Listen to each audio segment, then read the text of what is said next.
Bonsoir et bienvenue à ce nouvel épisode des Monstres dans le placard reçoivent. Bonsoir Simon, comment Ah, vas-tu? c'est exactement ça! Oui! Ah, je l'ai C'est le eu. monstre dans le placard reçoivent. Oui, Sabrina, ce soir, bon, là, Sabrina, tu es encore allé chercher tes talents incommensurables d'entremetteuse professionnelle et honnêtement, à chaque fois, ça m'épate parce que ce Écoute, soir, on a tout qu'un quelqu'un ici à l'émission. Qui qu'on a avec nous? tout qu'un quelqu'un, je ne dévoilerai pas mes secrets telle une magicienne, mais c'est pas si glorieux que ça, c'est juste de jaser, d'être au bon endroit au bon moment. Écoute, c'est la vie. Et on reçoit quelqu'un que j'apprécie énormément, autant comme artiste que comme personne. Charles Beauchesne est avec nous ce soir. Bonjour tout le monde, je ne suis qu'un bon vieux nerd qui fume du weed. Ne l'oubliez pas. Yes, et on avait envie de geek out ce soir, en fait, et de te permettre de parler d'une créature que tu aimes particulièrement, que tu affectionnes particulièrement, parce que je t'ai demandé c'était lequel ton monstre préféré. Oui, déjà, une question qui est super motivante. On devrait tous se poser ces questions-là autour d'un drink pendant une date ou histoire d'apprendre à se connaître en général. Quel est votre monstre préféré? Quel est votre dinosaure préféré? Quelle est votre Oui, couleur préférée? absolument. Je suis vraiment d'accord. C'est comme les trois questions primordiales Prends Ça pour des, les, permet prends d'en apprendre des, plus sur la pour les personnalité d'une geeks et les personne. Quel monstre neurodivergents. êtes-vous? je prends des notes là, pour les dates. Je vais Tes mettre ça sur prochaines mon dates? compte Tinder. Ouais, Charles Beauchesne, ce soir, tu veux nous parler de... Je veux vous parler des vampires. Ah! Ce monstre qui est, ma foi, si connu et si méconnu à la fois. On croit qu'on connaît tout des vampires, mais on ne connaît. En fait, on connaît rien et tout à la fois. Mais ça, c'est Ouais, ouais, ouais. une affaire avec les vampires. C'est incroyable à quel point on Et, peut tout connaître et ne rien savoir en même temps. Mais c'est et, parce que l'affaire, c'est qu'ils sont, comme la plupart des monstres modernes, ils sont issus de l'accumulation de beaucoup de croyances folkloriques qui sont venues éventuellement se mélanger avec de la culture populaire, qui sont devenus de la littérature, qui sont devenus du cinéma, qui sont devenus des séries, puis à toutes les fois, on ajoute, comment dire, on construit un fanfic sur le fanfic, hein.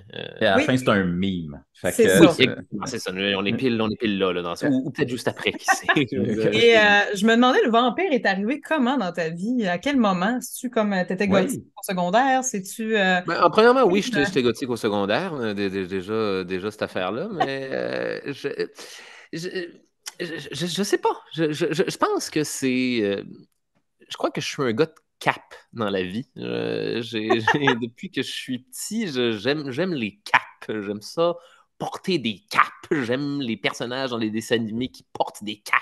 Ça crée une silhouette, ça vole dans le vent de façon majestueuse. Tout l'inverse de Edna Mode dans Les Incroyables, là. Exactement.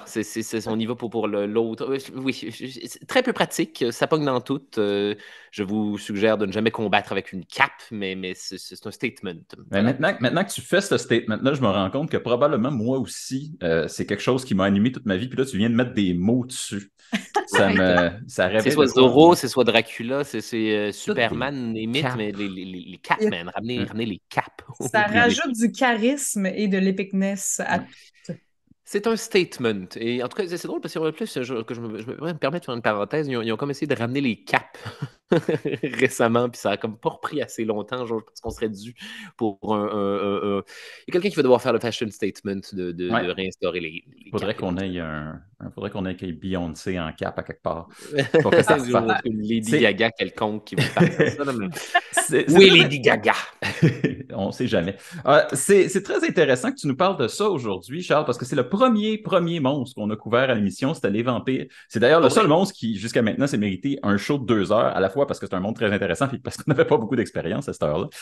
Puis on est aussi des gros nerds et on joue à des tabletops. Alors on est des fans de Vampire la Mascarade et les univers de D&D. Donc Ils ont fait quelque chose de magnifique avec Vampire la Mascarade. Mais on y viendra éventuellement. Mais tu vois, c'est ce genre de choses-là qui... un peu comme la légende arthurienne, ça passe entre les... Tu sais, il n'y a pas...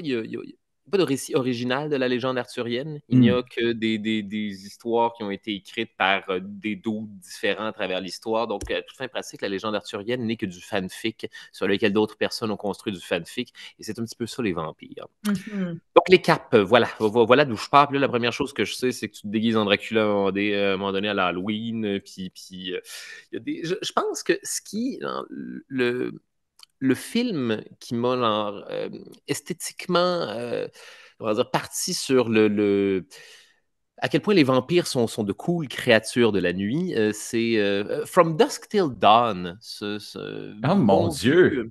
De Robert Robert Rodriguez. Rodriguez, Ah. qui nous propose, ben c'est ça, c'est parce qu'il nous propose des vampires je pense que c'est la première fois que je voyais l'utilisation du vampire monstrueux. Au-delà du vampire Bela Lugosi avec les cheveux gominés vers l'arrière, puis en tout cas, puis il y a un axa.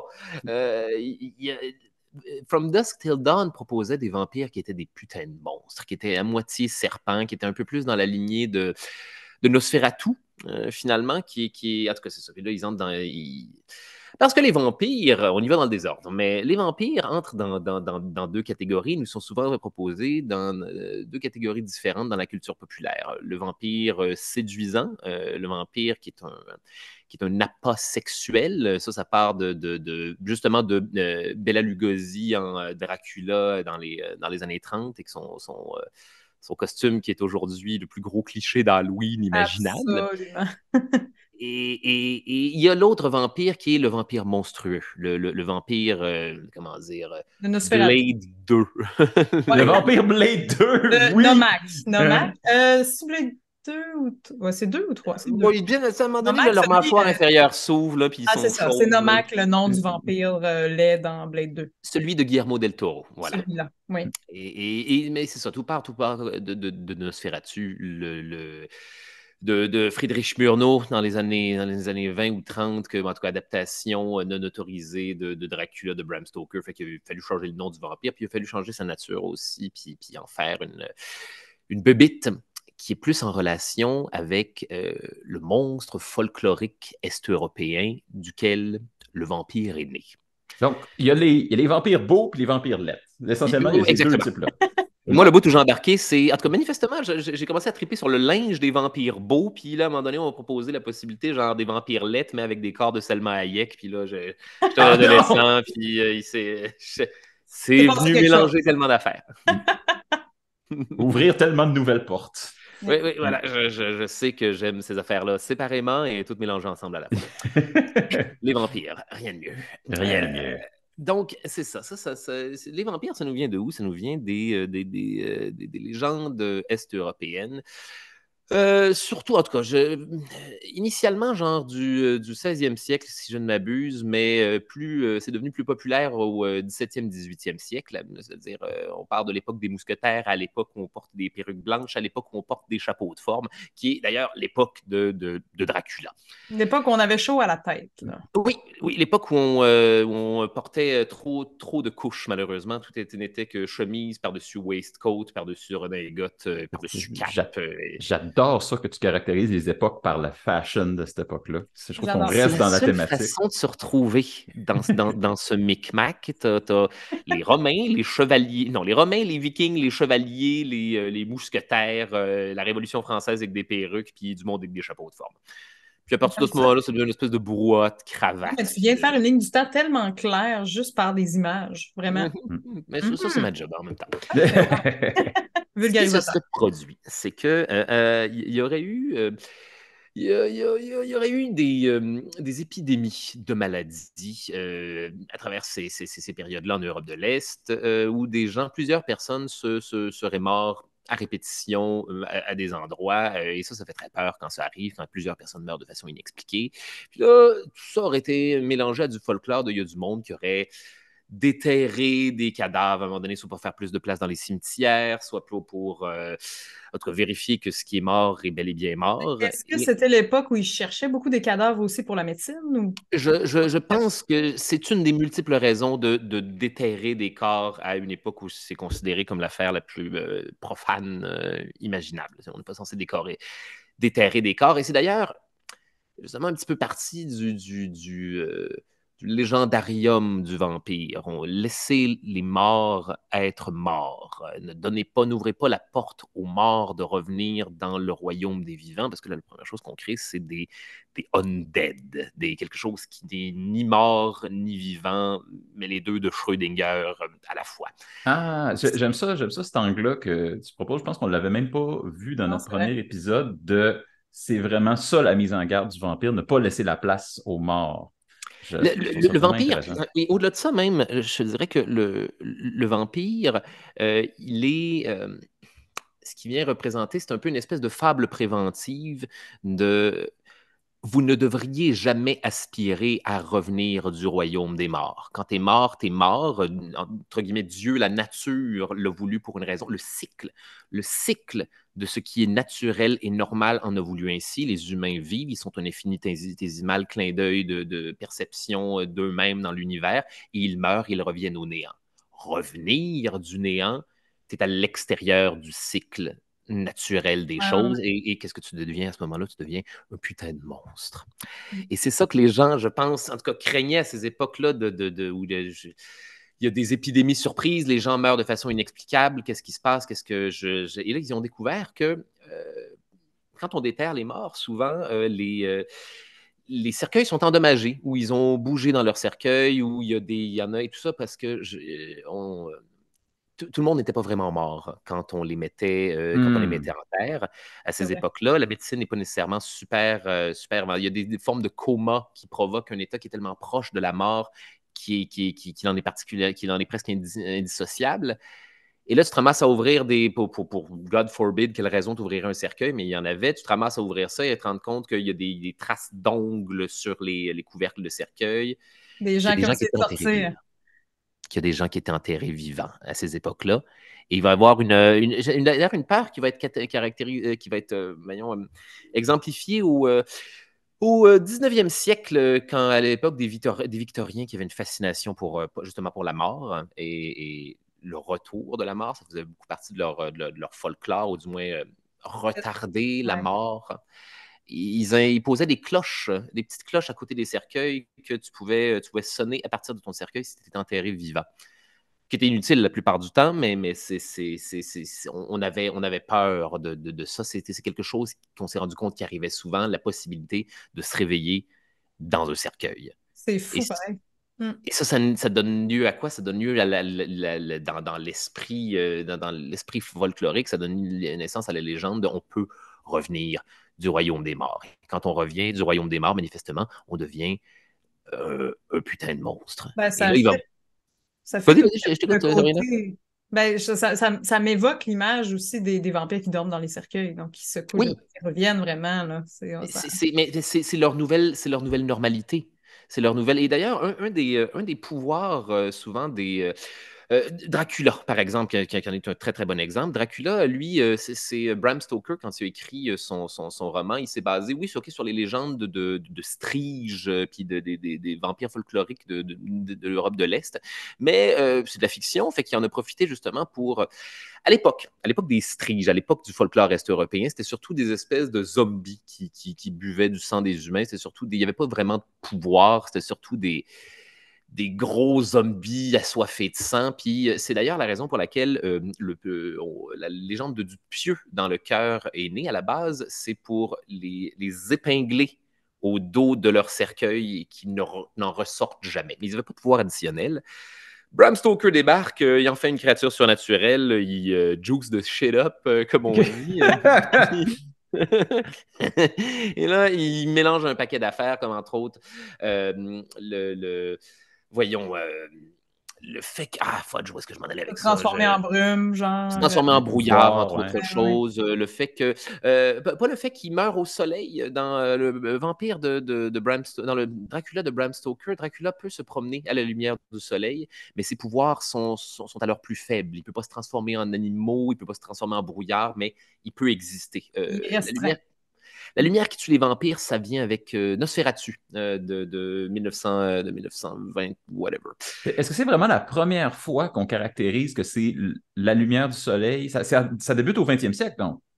La Euh, lumière du soleil qui tue le la lumière du vampire. soleil qui détruit le vampire, comment dire, c'était dans des règles claires comme ça, oui, ça arrive au 20e siècle, sauf que d'où ça vient? Cette légende-là, ça vient de cette ancienne idée des temps anciens, avant l'invention de l'électricité, où tout ce qui était aux limites de la lumière, de la flamme, du feu de camp ou de la torche, euh, ne peut pas être perçu convenablement à cause de l'optique. Dangereux aussi, tu sais. Oui, les Mm. dangers de la nuit, les dangers de la forêt. Là, on ne peut pas voyager la nuit, on peut pas.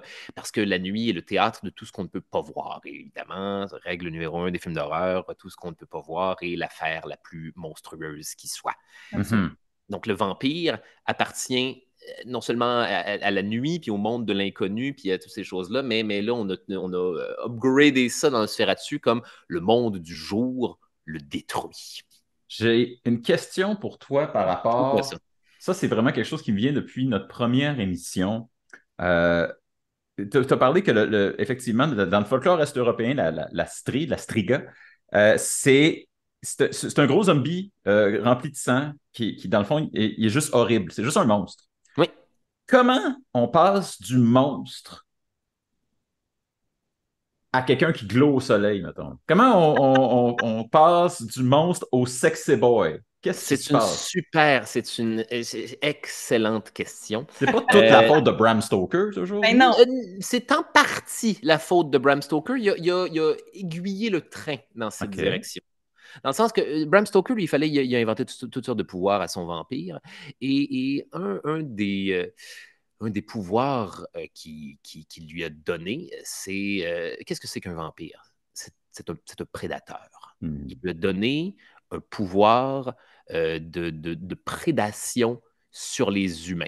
Et son pouvoir de prédation, c'est quoi? C'est d'être une plante carnivore, d'avoir un parfum qui fait que les gens se jettent dans ses bras et veulent, entre guillemets, se faire dévorer. C'est ça, Dracula, il y a des pouvoirs d'hypnose, il y a des pouvoirs il a toujours un, un pouvoir d'emprise et de séduction sur les humains qui veulent volontairement, éventuellement, se faire Fait dévorer. fait que, dans le fond, c'est une Venus flytrap, là. Oui, C'est vraiment c'est ça. c'est un piège, c'est un prédateur pour les humains, c'est le loup de l'homme. Fait que là, à partir de ce moment-là, ça crée l'archétype du vampire séduisant. Et à ça vient se mêler aussi le fait que, puis là, là, on entre pour la première fois d'ailleurs, à partir de ce vampire-là plus évolué, plus intelligent, distingué, qui est un aristocrate, qui est un comte, on a le vampire, comment dire, Prestigieux? oui, le vampire intelligent, le vampire sexy, le vampire humain. On lui donne une psychologie du vampire. Mhm. Et par extension, la psychologie du mort-vivant. Pourquoi les gens reviennent d'entre les morts? Est-ce que c'est un accident? Est-ce qu'ils se retrouvent prisonniers, comment dire, prisonniers de leur enveloppe corporelle alors que ce qu'ils voulaient, c'est continuer dans le cycle naturel des choses. Puis là, ils se ramassent pris entre deux chaises dans un monde de undead qui n'est pas mort. Ou est-ce que c'était quelque chose qu'ils voulaient finalement? Est-ce qu'il y a quelque chose Pour avoir qui la les, vie éternelle. Ou, d'avoir la vie éternelle ou il y a quelqu'un qui est mort trop tôt ou eux sont morts avant d'avoir accompli quelque chose et ce désir-là de rester en vie en a fait des monstres, les a fait rejaillir des ténèbres de la tombe à la recherche de quelque chose qu'ils ont perdu. Dracula, c'est ça, là. Dracula, c'est l'amour. Là. Il a perdu Mina au Moyen Âge, son épouse du Moyen Âge. Là, puis là, était un il peu repris dans Castlevania aussi, là, cette idée-là que je trouve fantastique. mais c'est parce que c'est un archétype de Dracula. Ouais. Dracula, son histoire est bien simple. Oui, c'est le vampire prédateur sexuel, mais c'est aussi le vampire amoureux. C'est aussi le vampire qui revient parce que il y a quelque chose, il y a un sentiment humain qui cherche à avoir, mais qu'il n'est jamais capable d'obtenir. Et à la limite, excusez-moi, il n'est pas capable de le ressentir. Sa quête est la quête d'un fou. Tout ce qu'il met dans sa bouche devient de la cendre. Son humanité, il est obligé de la voler. Il est obligé de boire l'essence de la vie des humains, le sang, le daguerréotype de l'âme, pour pouvoir continuer à exister et éventuellement retrouver son épouse morte qui s'est réincarnée. Mais tout ça, je veux dire, c'est des cendres et du vent. Le vampire est victime d'un instinct qui le ramène dans un monde où il est condamné à tranquillement devenir un monstre anachronique. Parce que là, c'est ça. Là, c'est là qu'on entre dans Vampire the Masquerade. Là, Oui, qui j'ai failli faire le commentaire. C'est qui pousse exactement juste, ça. mais c'est ça, parce qu'ils en parlent de ça. Le Ouais. Vampire the Masquerade, ce qu'ils ont fait, c'est que dans leur jeu de rôle des années 90, ils ont exploré davantage la psychologie du vampire. Qu'est-ce que c'est que... Premièrement, il y a différents types de vampires, dans le sens que dépendamment de tous les pouvoirs qu'on leur donne partout à travers le monde, ils leur ont créé des lignées différentes qui ont des pouvoirs et des failles différentes. Les vampires ont des âges différents. Un jeune vampire, ce serait un vampire, je sais pas, de 200, 300 ans, qui a pratiquement rien vu en termes de vampire. Puis là, on se rend jusqu'à des espèces de vampires Mathusalem là, qui datent d'antédiluviens. C'est officiellement des termes utilisés dans le livre. Mais ce sont Ouais. tellement des Ouais. beaux termes, mon Dieu. Antédiluviens qui J'adore. précèdent le déluge. Des monstres au-delà du temps. Et c'est quoi la psychologie, c'est ça, de ces gars-là? Comment est-ce qu'ils... c'est quoi là, l'espèce de... l'ennui du Ouais, ton niveau vampire? de blasé, il est où à 300 ans versus à 4000 ans? Versus à 200 ans d'une existence où tu continues... c'est une existence continue alors que tu ne devrais pas exister. Mhm. Et souvent, ce qu'on se rend compte des vampires, c'est que c'est ça. C'est qu'ils se font. En tout cas, du moins, c'est ce que Vampire the Masquerade a élaboré. Puis moi, je trouve ça intéressant. Et puis d'ailleurs, ils l'ont repris dans beaucoup d'autres folklores de vampires de nos années à nous. Euh, les vampires, ils se font du fun pendant 200-300 ans. Ils partent sur des joyrides, sur des dune buggy là, en tirant de la mitraillette là, pendant les 200-300 premières années. Là. Puis là, à un moment donné, la première affaire que tu sais, métal comme jamais. Mais sauf que la première chose que tu sais, c'est qu'à un moment donné, là, tu deviens un vampire de 400, 500, 600. Et la vie. Parce qu'une autre des failles des vampires, On c'est prend des branches. ils sont, comment dire, pétrifiés au moment où ils sont morts. Mhm. Ils ne peuvent pas continuer à évoluer en tant que personne au-delà de qui ils étaient au moment où ils sont morts. Leur personnalité est figée à ce moment-là.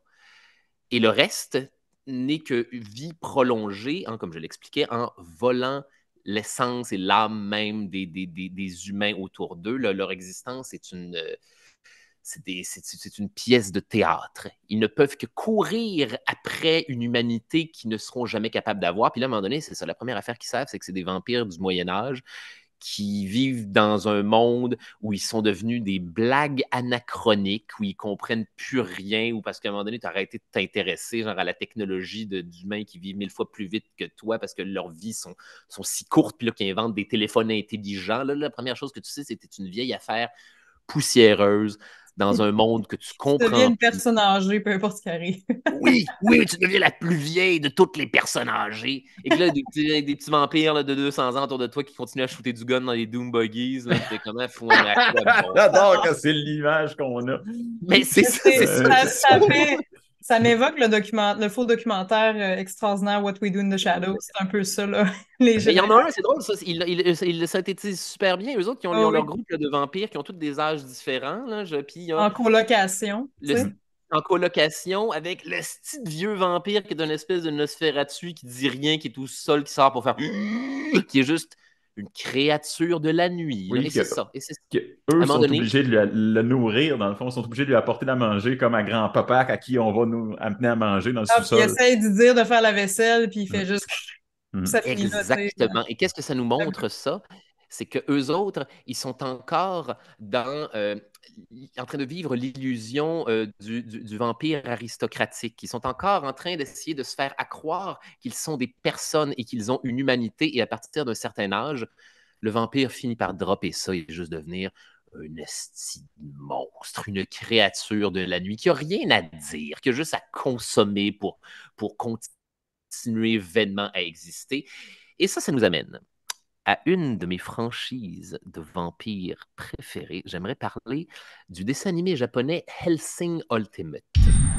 Spécifiquement Ultimate, pas Spéc- l'original. L'original? OK. C'est parce que, en tout cas, l'original, c'est le manga qui Ouais. est, je m'excuse, laidement dessiné. Alors, vous Ben non, pouvez, je suis excuse-toi pas, t'as le droit. Ça y est, il va falloir qu'on je mette une notice à m'excuse. propos de tous les fans de manga qui nous regardent. On va se faire tomber dessus, c'est Je fini. suis désolé, je C'est le fini. trouve ignoblement dessiné. T'as le droit. Après ça, ils ont fait une série dans les années 90, le bon vieux Hellsing, et ça a tellement vieilli, les amis. Et le rythme est d'une lenteur vampirique, justement. Il n'y a que les vampires qui peuvent écouter ça sans s'ennuyer. Ah, mon Dieu, l'ennui. Merci. J'en profite pour faire une petite parenthèse sur l'ennui vampirique, qui est un terme qui revient souvent, d'ailleurs, entre autres dans Vampire de Masquerade, un terme qu'on utilise en français, même si c'est souvent des médiums en anglais, Vampire ennui, Hmm. qui est cette idée-là de finalement, à un moment donné, tu finis par dropper d'avoir envie de jouer la pièce de théâtre d'être un humain dans un monde qui fait plus de sens, dans un monde où tu n'as plus de sens. Et généralement, ces vampires-là, face à l'ennui d'être un vampire, ils s'enterrent dans un cercueil pendant 200, 300 ans, ils attendent que le monde ait changé, puis ensuite ils reviennent faire un picabou, faire Hey, j'ai 700 ans, est-ce que ça. Qu'est-ce As-tu qui se passe changé? maintenant? Es-tu Ouais. revenu? Oui, Non! les OK. choses sont-elles plus intéressantes? Est-ce que Ouais. je. Puis là, généralement, ils se rendent compte qu'ils ne comprennent rien. Bref, le Hellsing Ultimate, OK, c'est ça. Ils ont fait à un moment donné un reboot de ces. Dans les années, mon Dieu, dans les années 2000 jusqu'en 2010, si je ne m'abuse, en 9 épisodes 10 épisodes, pardon, du manga Hellsing. Et selon moi, c'est la meilleure version. L'animation est jolie comme tout. Elle a, à part peut-être pour celle des 2, 3 premiers épisodes, elle a très, très bien vieilli.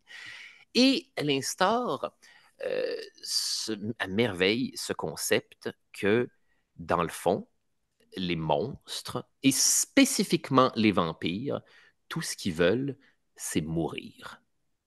Parce qu'ils sont au-delà du cycle. Ils s'en rendent pas compte immédiatement. Et le journey, comment dire, oui, ben disons-le comme ça, le hero's journey du vampire, là, Le narratif, périple du héros le périple du héros. Voilà, Ouais. La merci beaucoup. quête principale. Exactement, pour parler en termes littéraires.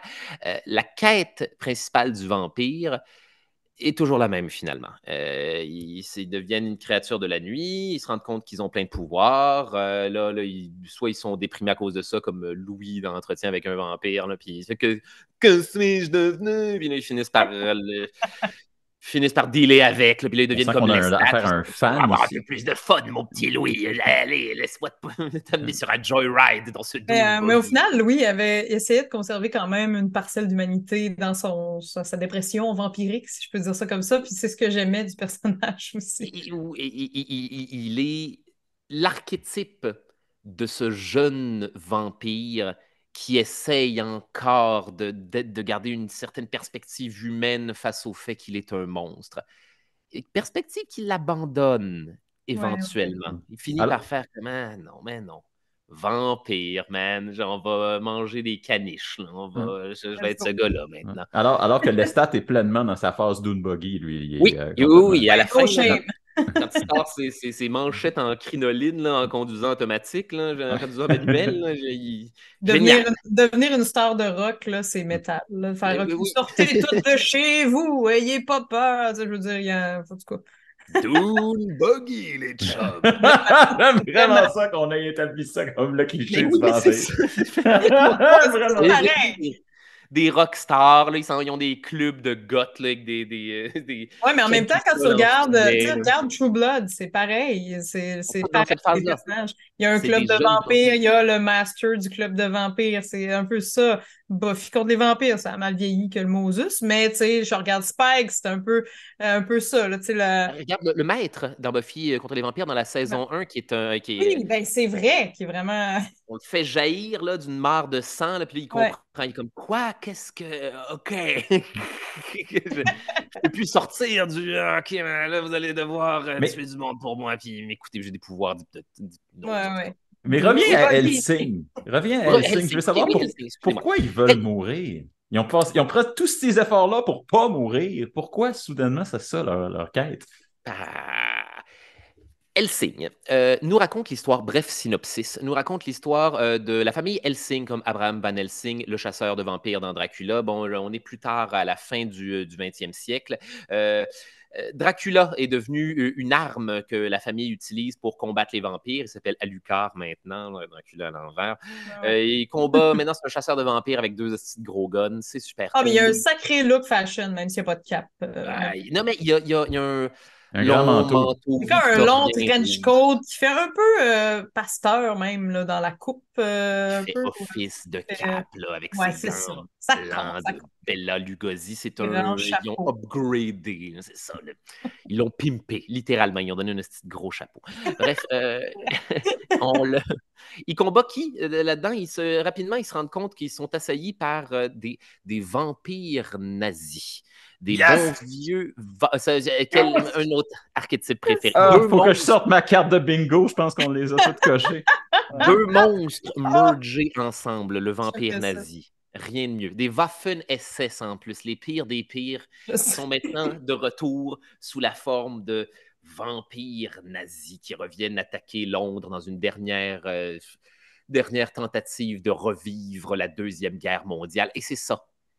Et c'est ça. Et tout le long, on demande à ces vampires nazis-là, pourquoi vous faites ça au juste? Pourquoi vous revenez là, attaquer Londres comme ça? Ah, parce que c'est tout ce qu'on sait faire. On est des vampires nazis. On essaie de détruire Londres avec des zeppelins, puis des roquettes V2, là, puis Waffen-SS. Pourquoi? Parce qu'on est prisonnier de l'État qu'on avait quand on était mort. Et Ah on est ouais. des blagues anachroniques aujourd'hui. Et la seule chose qu'on recherche finalement, là, comme comment dire, en tout cas, il y a le personnage du Major, là, qui est le chef des vampires nazis, là, qui fait une analogie, qui parle des... We are a bit like the crew of the Flying Dutchman, nous sommes un peu comme l'équipage du Hollandais volant, qui est un bateau fantôme, toujours à la Ouais. recherche d'une terre brumeuse que l'on ne trouvera jamais. Et c'est ça. Finalement, qu'est-ce que ces vampires nazis-là veulent? Revenir faire la seule affaire qu'ils savent faire, être des nazis, et qu'on les détruise à ce moment-là, parce qu'ils ne peuvent pas s'empêcher d'aller à l'encontre de leur nature. Full Hero's Journey du vampire. Et Tant Alucard, même, ouais, c'est ça. Tant que ça ne devrait... sont pas arrêtés. Là. C'est ça. ça leur prend, ils ne peuvent pas juste arrêter d'exister comme une... Il faut que quelqu'un les arrête. ça serait trop bête d'arrêter d'exister. Comme d'ailleurs, le Major fait référence comme une montre que personne n'aurait pris le temps de remonter. On ne peut pas juste arrêter. On est revenu d'entre les morts. On ne peut pas juste arrêter d'exister. Si on avait arrêté d'exister, ça aurait été la mort. Non, il faut, pour qu'un monstre soit détruit, il faut qu'un humain vienne le détruire. Seule l'humanité peut triompher de l'état monstrueux. Et Et c'est voilà. ça la leçon qu'il nous donne sur le vampire. Puis Alucard finit par avoir cette leçon-là aussi en fin de compte. Il se rend compte, mon Dieu, man, il manque de se faire détruire par un chasseur de vampires à un moment donné dans la série. Puis là, ce chasseur de vampires-là, pour détruire Dracula, il décide de se planter un des clous de la croix des clous de la croix de Jésus dans le cœur. Puis il devient une espèce Yes! Colin, la carte de bingo se remplit, là. Mais il devient comme un en espèce même temps, je vois une métaphore aussi que, en tant qu'humain, il faut toujours lutter contre son côté monstrueux, n'est-ce pas? Moi, c'est Oui. ça que je retiens de ça, me semble. On est toujours en lutte perpétuelle pour garder notre humanité en priorité dans tout, dans nos Et vies, des fois, il est de possible de combattre croire les pensées intrusives et tout et tout. Et des fois, il est possible de croire que la seule façon de vaincre un monstre, c'est de devenir un monstre soi-même. Et c'est ça qui arrive à ce moment-là, quand ce chasseur de vampires-là se plante un des clous de la croix de Jésus dans le cœur, puis qu'il devient une espèce de monstre de couronne d'épines. Là. Une belle C'est très métaphore. cool. Oui, c'est vraiment chouette. Ah, il y a un proverbe qui dit ça, qui trop combat le monstre devient monstre soi-même. Donc, un truc comme Et ça. voilà. Et à Ah, ce moment-là, Dracula pleure. Il pleure comme un enfant en faisant non, non, non. Tu peux pas devenir un monstre. Tu es devenu comme moi. T'es pas mieux que moi maintenant. Seul quelqu'un qui a préservé son humanité, seule la lumière de l'humanité peut triompher des ténèbres d'un undead. Seule la lumière du jour peut triompher d'une créature de la nuit. Qu'est-ce que t'as fait maintenant? Tu es un putain de monstre comme moi. Et voilà. Et cet animé-là est un festival de tous les vampires nazis meurent avec un sourire. Tout le monde, tous les monstres qui meurent dans cette version-là, cette interprétation-là de Dracula d'ailleurs, ils le disent littéralement, they all die with a smile on their face. Pourquoi? Parce qu'ils sont enfin, après toutes ces aventures d'immortalité, de retour dans le cycle naturel des choses. Donc, ils sont délivrés. Ils sont plus undead. Ils sont plus dans la non-existence Ils sont plus existante. assis en deux chaises, c'est réglé.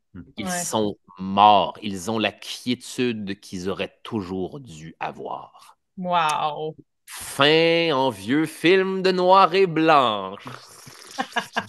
Avec le bon vieux script avec un point d'interrogation. Et c'est là qu'on est rendu. Charles Beauchesne, c'est absolument fascinant de t'entendre parler. C'est fascinant de t'entendre parler de Hellsing Ultimate. Ça donne vraiment envie de l'écouter si vous ne l'avez pas déjà vu. Moi, j'ai vu la vieille série de Hellsing interminable des années 90. Et ça ne m'a pas donné envie de regarder l'autre. L'autre a un rythme beaucoup plus rapide. Il suit le manga. Et pour vrai, c'est 10 épisodes de 45 minutes chacun. Facile à écouter. Ah ouais. Je vous le... D'ailleurs, la période de l'Halloween s'en vient, si ça vous tente. Moi, c'est mon go-to. C'est le Seigneur des Anneaux à Noël, puis Hellsing Ultimate l'Halloween. OK, bon, ça c'est une pièce d'anthologie, donc. Oui, je vous le suggère. Plusieurs Japonais ont travaillé très fort pour nous amener ça. Hey, mais merci. Et on a une question, en fait, traditionnellement à chaque épisode où on invite quelqu'un. On aimerait savoir de ton avis personnel. Qu'est-ce que tu aimerais que les gens oublient du vampire et qu'est-ce que tu aimerais que les gens... C'est quoi la chose que tu voudrais que les gens se rappellent du vampire? C'est une question très, très simple. Qu'est-ce que les gens oublier du vampire? Devraient oublier du vampire. Oui.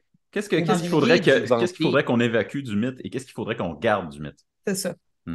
Oublier du vampire que c'est une solution. C'est con, mais je veux dire, c'est comme ça que tout le monde devient un vampire. C'est parce que c'est prolonger son humanité. On ne peut pas prolonger la vie au-delà de la vie. Puis ça, je dis ça genre au sens large, là, dans le sens à une époque où l'espérance de vie s'allonge. Les gens, j'ai vu des affaires sur Internet là, de gens là, qui essayent toutes sortes de choses, là, qui essayent toutes sortes de techniques là, pour essayer de... cryogénie, puis... de cryogénie ou tout simplement genre des systèmes de diète et d'exercice là, qui font... Là, J'ai vu ça aussi, ça fait peur. Le gars qui a genre, arrêté son propre vieillissement corporel. Ouais. Là. Ah, c'est terrifiant. Ben oui, c'est terrifiant. C'est terrifiant parce que tu le regardes, tu es comme, ouais, man, vous avez l'air d'un gars qui est en train de devenir un monstre.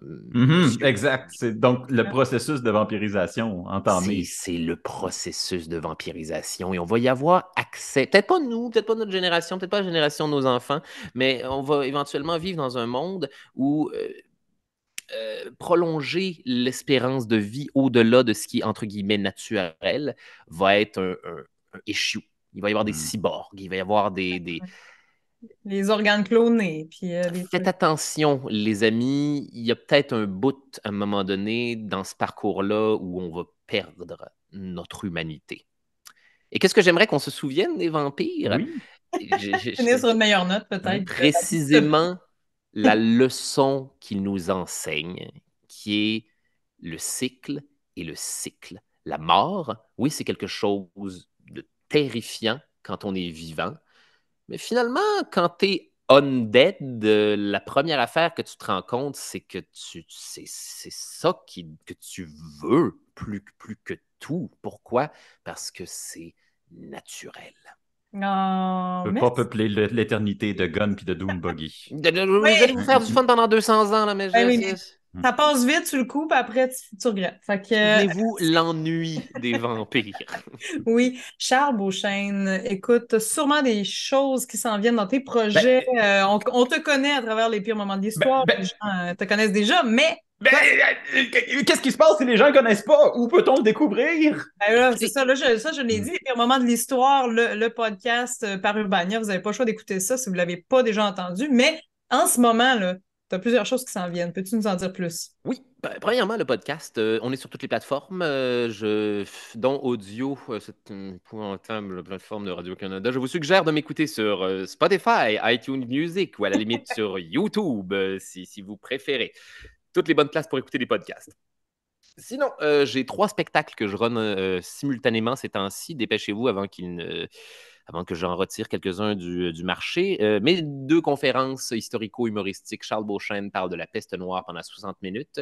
Charles Beauchesne parle de Jack l'Éventreur pendant 60 minutes.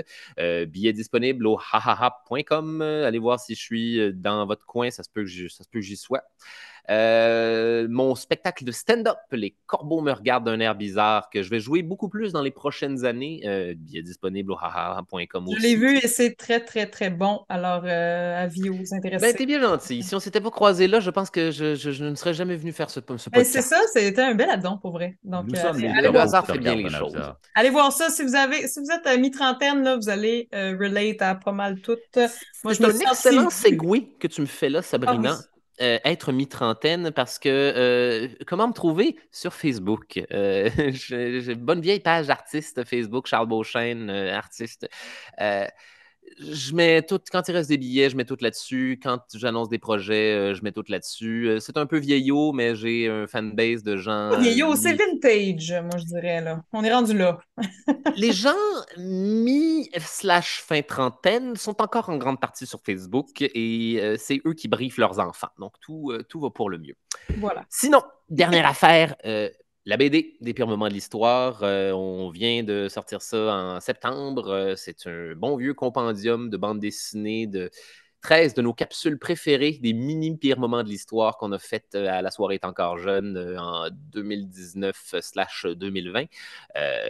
Aux éditions Front Froid, en vente dans toutes vos bonnes librairies. Je fais le tour des salons du livre. Venez me voir. On va faire des dédicaces puis des patapacas comme Oui. ça. Puis, Voilà tout ce que je fais. oui, ça aussi, ta BD, je me la suis procurée et c'est fabuleux. Si vous avez écouté les pires moments de l'histoire, vous êtes habitué à la narration dynamique de Charles Beauchesne et moi, j'entendais vraiment ta voix à chaque fois que je lisais et le personnage te ressemble. C'est une belle caricature adorable qui, je C'est trouve, la te met en version de valeur. moi que j'ai toujours rêvé d'être. Oh, tellement! Mais pour vrai, c'est vraiment génial. Je vous la recommande aussi au passage. Donc, hey, merci de ton temps, Charles. C'était vraiment un plaisir de t'accueillir avec nous. C'est Privilège. vous qui m'avez fait plaisir ce soir. Oh, écoute, on se rappelle pour geeker sur ce que tu veux. Je suis volubile, mais ça faisait longtemps que j'ai envie de parler des vampires. OK! Ah, tu reviendras parler du monstre que tu veux s'il y a un autre sujet qui t'intéresse. T'es toujours le bienvenu. Avec grand plaisir.